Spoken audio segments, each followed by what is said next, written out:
guys, magluto tayo ng bihon gisado. Ito po yung aking inalisan ng mantika na karne.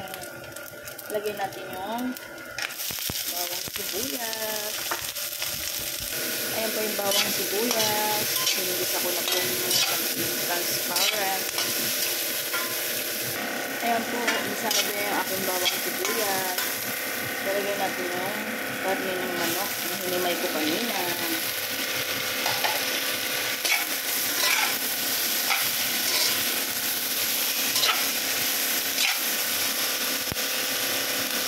Lagyan po natin yung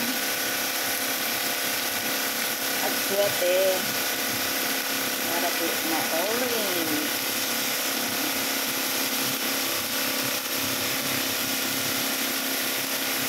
Lagyan ko na nga lahat.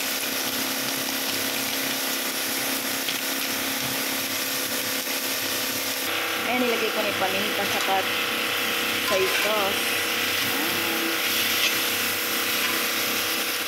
Nilagay ko yung Baguio beans or bixuelas. Ayan. Lagyan natin ang carrot. Ayan, gusto ko kasi magulay kasi. Ayan guys, nilagay ko na yung celery saka repolyo. Maraming gulay. Ito yung ginisa kong gulay. Pang toppings mamaya. Kapakulo ko ng tubig sa pinagisaan ko. Tapos, ilagay ko yung celery para malasa. Ayan po, kumukulo na po yung ating sabaw. Kaya, ilagay natin yung ating bihon saka sotanghon. Ayan po yung ating bihon sotanghon. Ayan.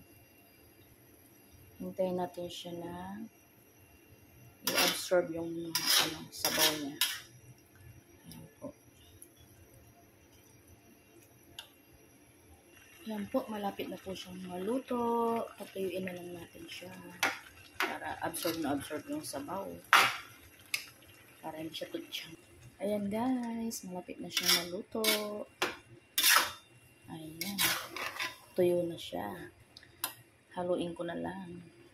Ayan po oh. Tuyo na siya. Kita na ang ganda. Ayan po.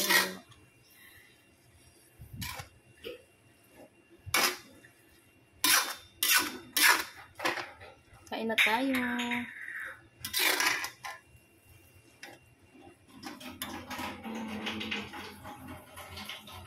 Thanks for watching guys.